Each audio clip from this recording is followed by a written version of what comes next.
मूर्ति सतगुरु मिलवैं सर्वाधार मंगलमय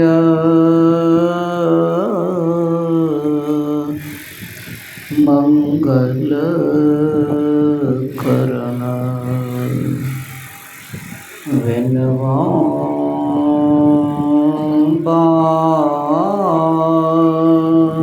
बारं बार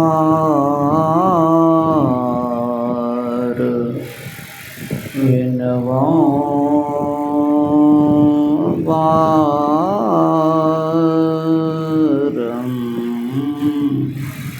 बार।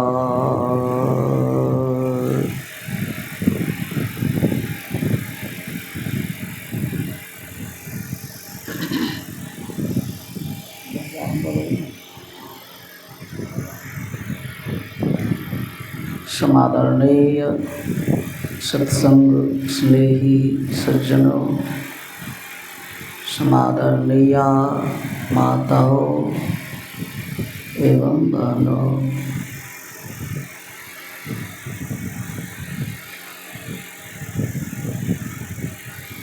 बच्चे के जन्मदिन पर यह सत्संग हम लोग प्राप्त कर रहे हैं। बच्चे के जीवन का शुभ निर्माण के लिए बच्चा का जीवन कैसे बढ़िया होता है,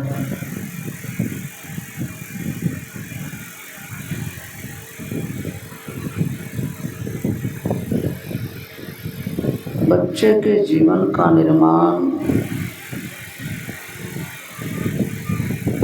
माता के पेट से ही होता है।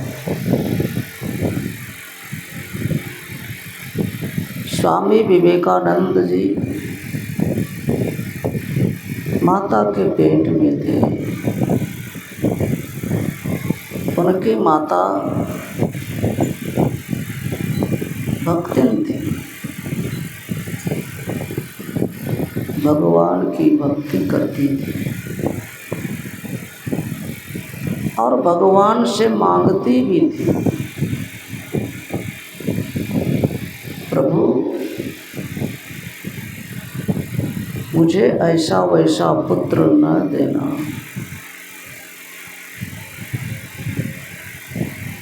यदि देना तो विशुद्ध भक्त देना,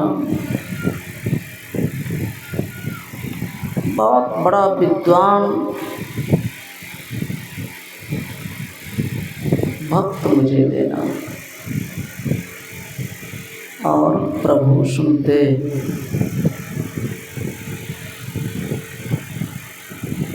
चूँकि प्रभु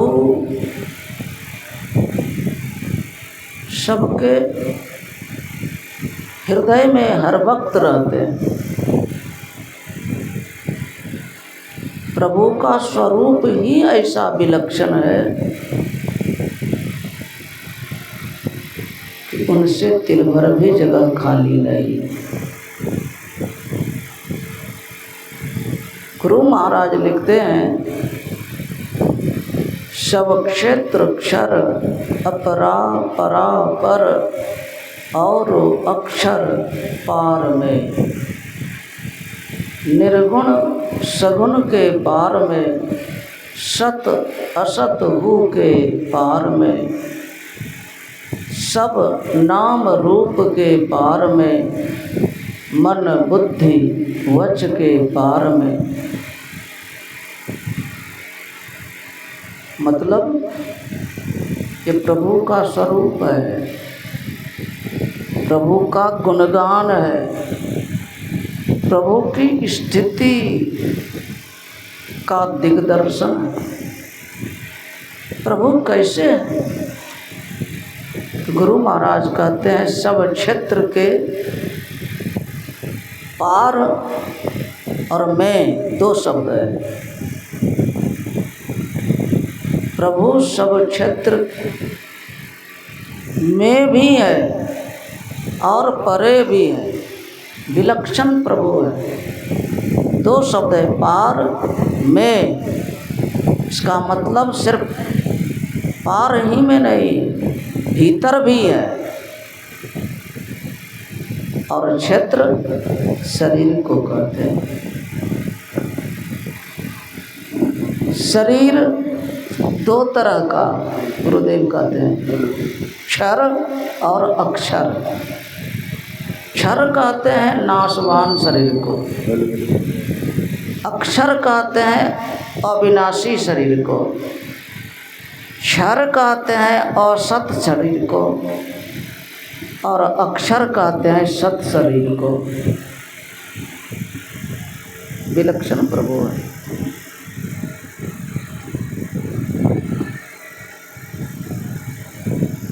और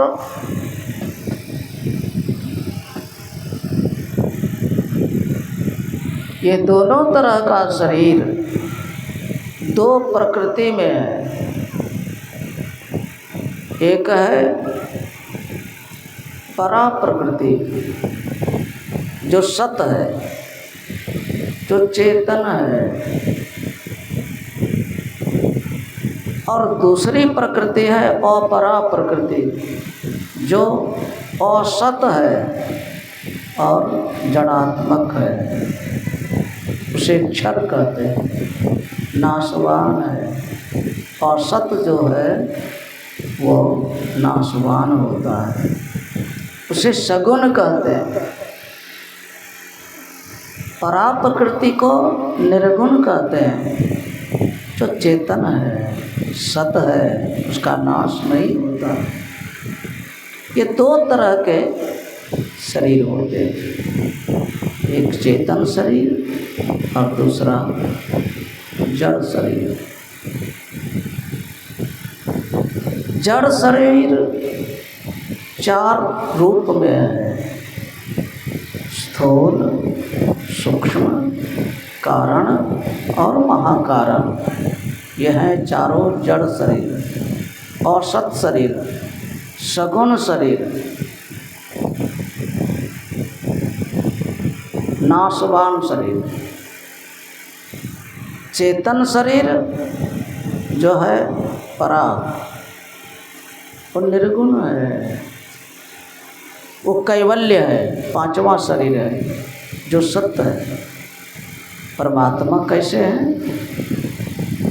परमात्मा सब में है और सबसे परे भी है, विलक्षण परमात्मा है। संत कबीर साहब जी ने कहा है सब में, वो सब में,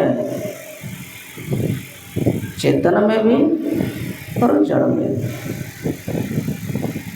सब ही ते न्यारा और सबसे अलग भी है, विलक्षण परमात्मा।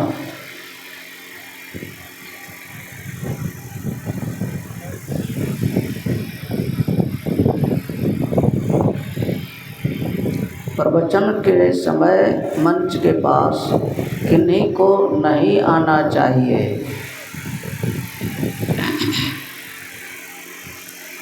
ऐसे विलक्षण परमात्मा है सब में और सबसे अलग भी है,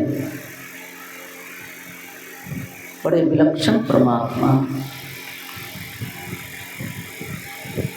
स्वरूप उनका बड़ा विलक्षण है, वो सूक्ष्म अति सूक्ष्म है, वो सर्वव्यापक है और सर्वव्यापकता के भी परे है। सब में वो समाये हुए हैं और सबसे अलग भी है। व्यापक व्याप्य अखंड अनंता अखिल अमोघ शक्ति भगवंता निर्मल निराकार निर्मोहा नित्य निरंजन सुख संदोहा। बड़े विलक्षण प्रभु, प्रकृति पार, ये दोनों प्रकृति के परे।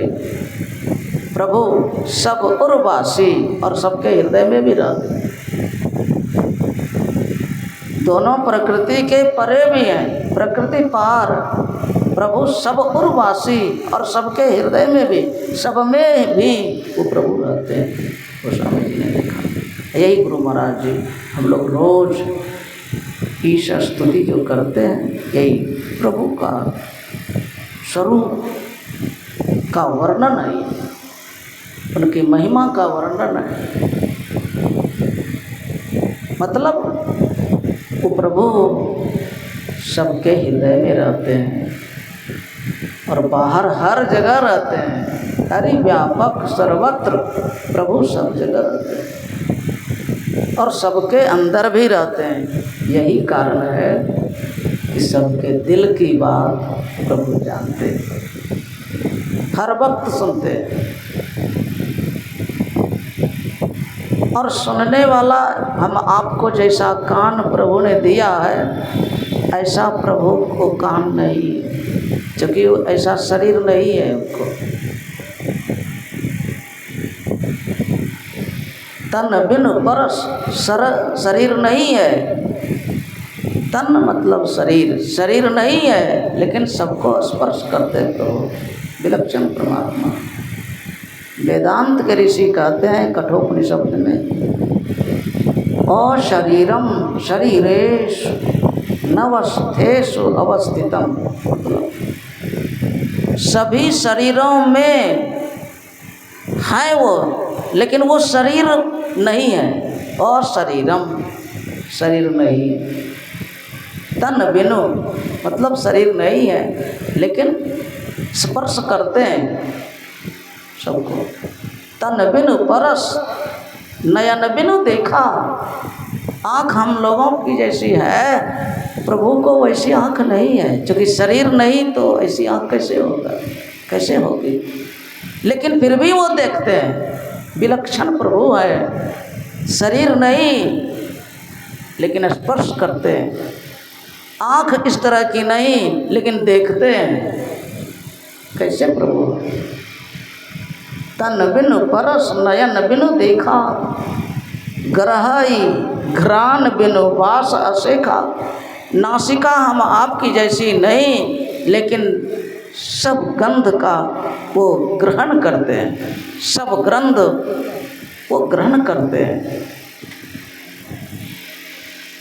है कैसे? पद बिनु चले, पैर नहीं है, शरीर में न पैर रहता है, लेकिन वो चलते हैं, विलक्षण परमात्मा। पद बिनु चले, सुने बिनु काना। देखिए, कान है नहीं, लेकिन वो सुनते हैं। कर बिनु करई, करम विधि नाना। हम आपके जैसा हाथ नहीं, लेकिन विविध तरह का काम प्रभु करते हैं। असी सब भांति अलौकिक करनी, महिमा जास जाय नहीं भरनी। ऐसे विलक्षण परमात्मा। मतलब मेरे कहने का, वो प्रभु सबके दिल में, सबके पास रहते हैं, सबके हृदय में रहते हैं। सब जीव के पास प्रभु रहते हैं, दिल भर भी जगह खाली नहीं। व्यापक का मतलब होता है सब में जो समाया हुआ है, सब में। चाहे वो चेतन शरीर हो, चाहे वो जड़ शरीर हो, चाहे निर्गुण हो, चाहे सगुण हो, चाहे सत हो, चाहे असत हो, प्रभु सब में व्यापक है। लेकिन उनकी पहचान होगी सबसे परे जाकर। बड़े विलक्षण है। प्रकृति पार प्रभु सब उर्वासी। प्रभु का दर्शन होगा इन तमाम प्रकृतियों के परे चल करके, लेकिन वो सब में है, प्रभु सब में है, व्यापक है हर जगह। पूरी दुनिया यही दो प्रकृति के अंदर है। ये जो संसार है, यह जड़ प्रकृति संसार है, और उसमें भी स्थूल संसार है। आकाश है, हवा है, अग्नि है, जल है, मिट्टी है। यह है जड़ात्मक प्रकृति और स्थूल है, ये स्थूल संसार है। जड़ में भी है, सूक्ष्म भी। ये तो स्थूल है, सूक्ष्म है। सूक्ष्म में ज्योति है, वो प्रभु की दिव्य ज्योति, वो सूक्ष्म शरीर ही भी, वो भी एक शरीर है, प्रभु उसमें भी है। और इस शरीर, इस संसार में भी हर जगह प्रभु ही प्रभु है। खुद भगवान श्री राम जी ने सबरी मैया से कहा, सातम सम मोहिमय जग देखा। सारा संसार मुझमय है। देखिए, मोहिमय मतलब परमात्मा मय, सब जग, पूरा संसार, ये जो स्थूल संसार है प्रभुमय है। ये प्रभु का ही विकृत रूप है, प्रभु का ही सब रूप है, लेकिन वो प्रभु है नहीं। रूप अलग चीज है और स्वरूप अलग चीज है। वस्त्र अलग है, वस्त्रधारी अलग है, पोशाक अलग है, पोशाक पहनने वाला, धारण करने वाला अलग है। ये रूप है प्रभु का पोशाक, वो शरीर है। और दो तरह का शरीर मैंने कहा, गुरुदेव ने कहा, एक है अक्षर शरीर जो चेतन है, जिसका नाश नहीं होता है, लेकिन वो सत है, प्रभु उसमें भी है, लेकिन प्रभु की पहचान उसमें नहीं, उससे परे चल करके। दोनों प्रकृति के परे प्रभु। और यह भी एक प्रकृति ही है। यह स्थूल जो आकाश, हवा, अग्नि, जल और मिट्टी जो देख रहे हैं हम आप, और इन्हीं तत्वों से हम आपका भी शरीर बना है, इसलिए यह स्थूल शरीर कहलाता है। चाहे महाराजा का शरीर हो, चाहे महारानी का शरीर हो, किसी भी नर नारी का शरीर स्थूल शरीर इस आँख से देखा जाता है। चूँकि इसी संसार जो स्थूल संसार है उसी के तत्वों से बना, और यह स्थूल संसार क्या है? घनघोर अंधार है। यही कारण है कि हम आपका शरीर अंधकारमय तत्वों से बनने के कारण हम जीव शरीर में जब तक रहेंगे तब तक अंधकार में रहेंगे। आँख बंद करके जो देखते हैं इसीलिए अंधकार देखते हैं, लेकिन परमात्मा से खाली नहीं है। परमात्मा ही है नहीं, विलक्षण परमात्मा है। परमात्मा से खाली भी नहीं और परमात्मा ही है ही भी नहीं। यह संसार परमात्मा नहीं, लेकिन परमात्मा से खाली भी नहीं, क्योंकि ये औसत है। ये परमात्मा औसत नहीं हो सकते। ये अंधकारमय है, परमात्मा अंधकारमय नहीं, विलक्षण परमात्मा है, विलक्षण परमात्मा। तो परमात्मा सबके मन के पास है, सबके हृदय में है, सब जीव के पास है। यही कारण है कि जो जीव विचारता है प्रभु जान लेते हैं। जो जो भावना मन में होती है प्रभु जान लेते हैं। इसीलिए प्रभु को अंतर्यामी भी कहते हैं, क्योंकि वो अंतर में भी है, बाहर में भी है, हर जगह अंतर बाहर प्रभु ही प्रभु है।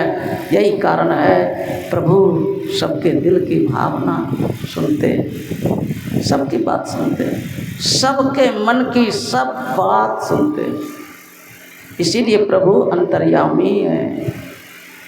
उनका नाम एक अंतर्यामी इसीलिए है कि प्रभु सबके दिल की बात सुनते हैं।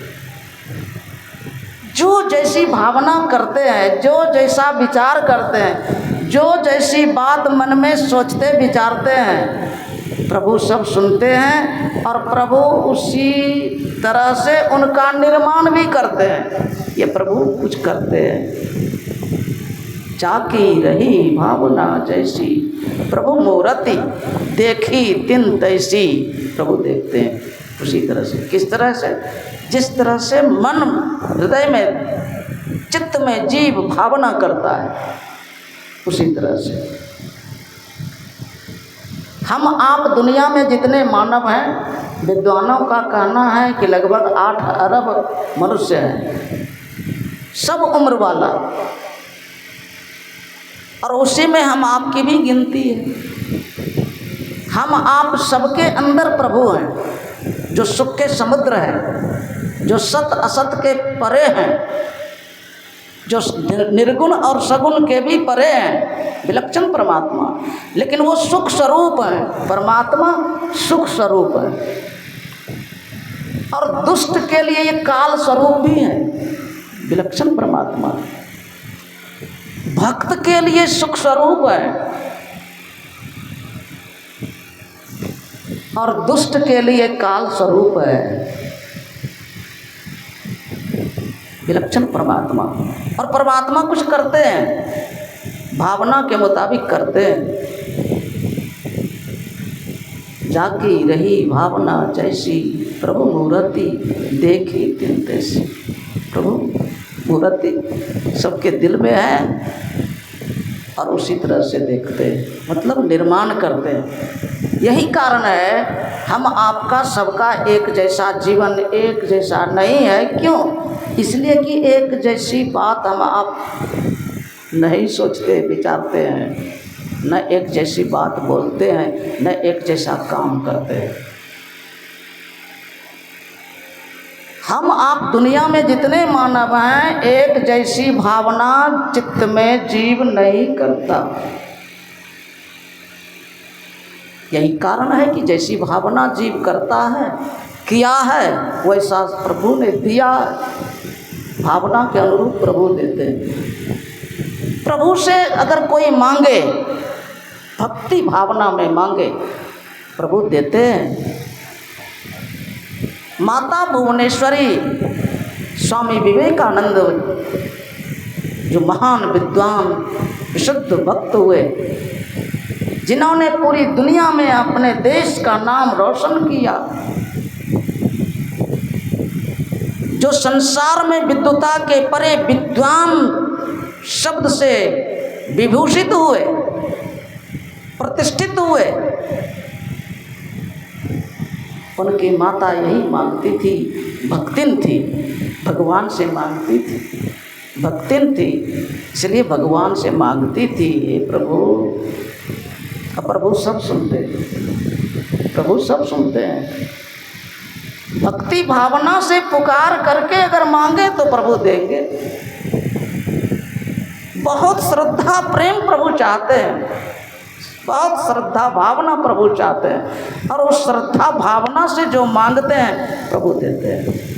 मांग करके देखिए, माता भुवनेश्वरी भक्तिन मांगती है श्रद्धा भावना से, हे प्रभु मुझे देना तो ऐसा वैसा पुत्र नहीं देना, मुझे देना तो विशुद्ध विद्वान भक्त देना, मुझे पुत्र ऐसा वैसा पुत्र हमको नहीं देना। अब प्रभु सुनते हैं, प्रभु ने दिया।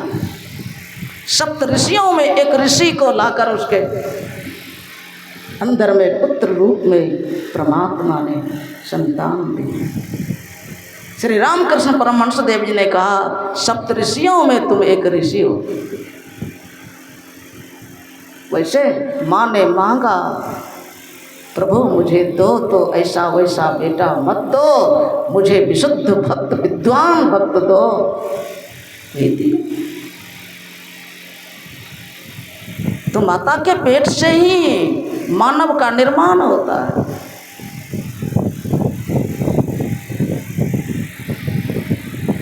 माताओं बहनों को, गार्जियन को चाहिए भक्ति, श्रद्धा भक्ति में जिंदगी जिए, ताकि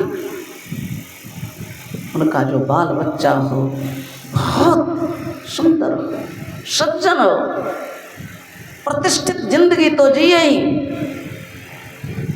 कुल खानदान का नाम रोशन करे, दुनिया में देश का भी नाम रोशन करे, जैसे स्वामी विवेकानंद ने किया माँ के चलते। माँ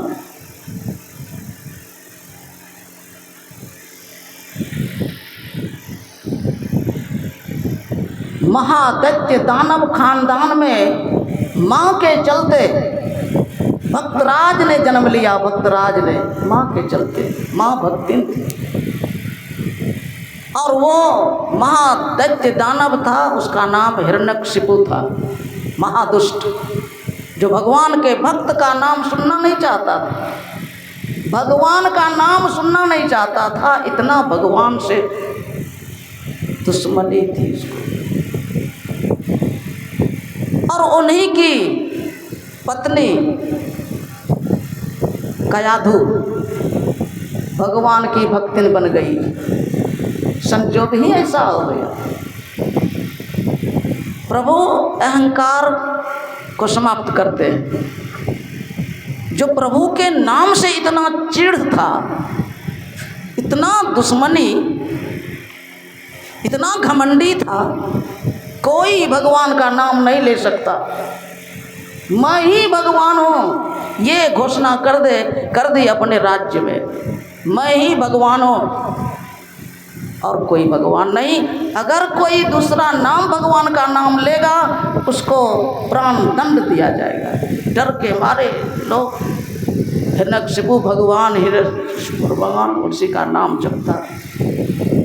और इस बीच उसकी पत्नी कयाधु गर्भवती। हिरण्यकशिपु चला गया कुछ काल के लिए अपने काम से, तपस्या करने या किसी काम से। देवराज इंद्र उसकी गर्भवती पत्नी को उठा ले गया। रास्ते में देव ऋषि नारद मिल गए। कहा, सुरेंद्र देवराज ये कौन है? कहा, मत पूछिए,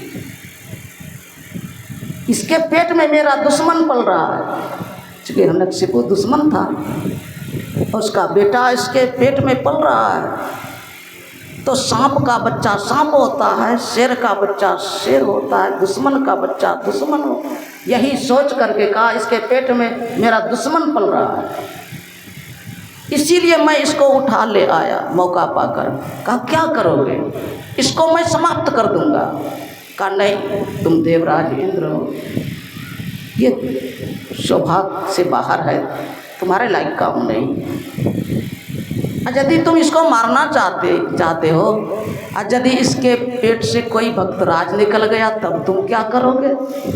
मिर्चा न होई देव ऋषि वाणी, झूठ कभी नहीं हो। देवता और संत की वाणी कभी झूठ नहीं होती।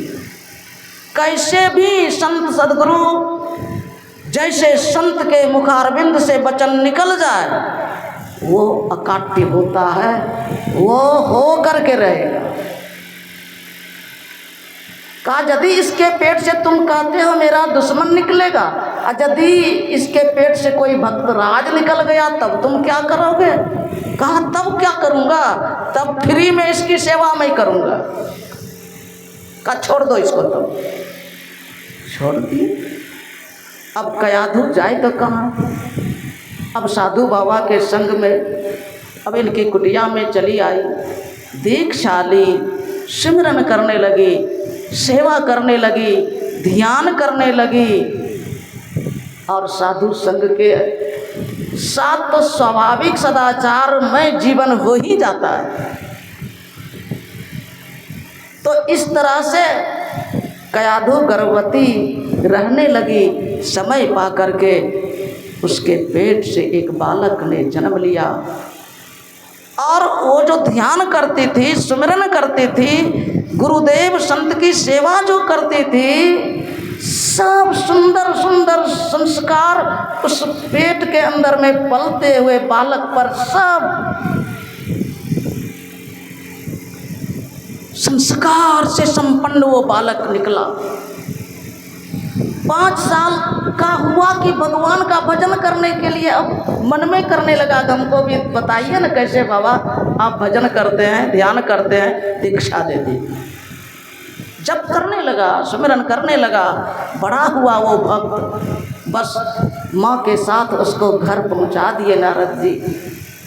और पढ़ने वाला उस समय था, पढ़ने के लिए भेज दिया हिरण्यकशिपु ने।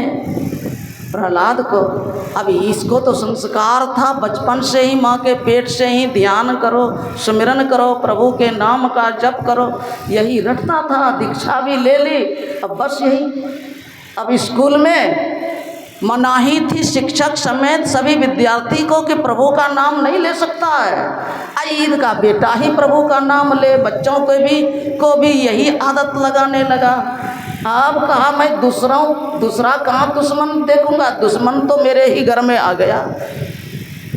मेरे कहने का भाव, प्रभु का भक्त निकला माता के चलते। माँ भक्तिन थी, गुरु की भक्तिन थी, दीक्षा लेकर के सुमिरन ध्यान करती थी, सत्संग की सेवा करती थी, और उसका बालक भक्तराज निकला। और जानते हैं, अपने ही बेटे को दुनिया से समाप्त करने के लिए हिरण्यकशिपु ने क्या क्या नहीं किया। अंत में अपने हाथ से ही कत्ल करने के लिए तलवार भी उठाया और खंभे में अपने ही बेटे को बांध दिया। और पूछता है, अब बता, अब तुमको कौन बचाएगा, कौन तुम्हारा कहाँ है राम, कौन तुमको बचाएगा। और वो बालक कितना हिम्मत वाला था, वो कहता है, पिताजी आप कहते हैं मेरे राम कहाँ, मेरे राम मुझ में, मेरे राम तुझ में, मेरे राम इस तलवार में, जो आपने तलवार उठाई है ना, उसमें भी मेरे राम है। देखिए कैसे प्रभु का स्वरूप है, सब में जड़ चेतन राममय भक्त देखते। का जिस खंबे में मुझे आपने बांधा है ना, उस खंबे में भी मेरे राम, मोह में तो में खड़ग खंभ में सब में राम समाया। इतनी बात हो ही रही थी कि सचमुच में खंभा फाड़ करके भक्त की रक्षा के लिए वही प्रभु नरसिंह रूप धारण करके प्रकट होते हैं और भक्त के दुष्ट दुश्मन को नाश करते हैं और भक्त को सुनी राज गद्दी पर राजा बनाकर विभूषित करते हैं। प्रभु कहाँ नहीं। मेरे कहने का भाव, माता भक्ति होनी चाहिए, पिता भक्त होना चाहिए, बाल बच्चा आपके कुल खानदान का नाम रोशन करेगा और आपको बड़ी प्रसन्नता होगी। ये जन्म उत्सव पर सत्संग हो रहा है, अभी आप सुन रहे थे, वो कुल बड़ा धन्य है जिसका बाल बच्चा, जिस खानदान में प्रभु का भक्त उत्पन्न हो। भगवान शिव जी कहते हैं, सो कुल धन्य उमा सुनो जगत पूज्य। देखिए वो खानदान संसार में पूजने योग्य हो जाता है, सुपुनीत सुंदर और पवित्र हो जाता है खानदान। श्री रघुवीर परायण जही नर उपज विनीत। जिस खानदान में पवित्र भक्त उत्पन्न होता है तो भक्त बाल बच्चे के माँ बाप पहले होंगे तब न माँ ये बाल बच्चा होगा। अपने बाल बच्चे को आप बढ़िया बनाइए। कहेंगे अब तो हम क्या करें, पहले तो जानते नहीं थे ये बात कि जन्म देने से पहले ही माँ बाप को ध्यानी होना चाहिए, दीक्षा लेकर के खूब सुमिरन करना चाहिए, ध्यान करना चाहिए, गुरु की सेवा करनी चाहिए, सत्संग में जिंदगी बनाना चाहिए। बाबा उस समय तो सुने ही नहीं थे, अब क्या करें, अब भी हाथ में है। सठ सुध रही सत्संगति पाई। आप अभी भी सत्संगी बनिए और अपने बाल बच्चे को भी सत्संग में लाइए, उसका भी सुधार होगा और फिर उसका भी उद्धार होगा। एक के उपाय है, सत्संग ही सबको सुधार करता है, उद्धार करता है। और आगे फिर आप सुनेंगे। बोलिए श्री सद्गुरु महाराज की जय। बस बोलिए फ्रेंड्स, श्री सद्गुरु महाराज की जय।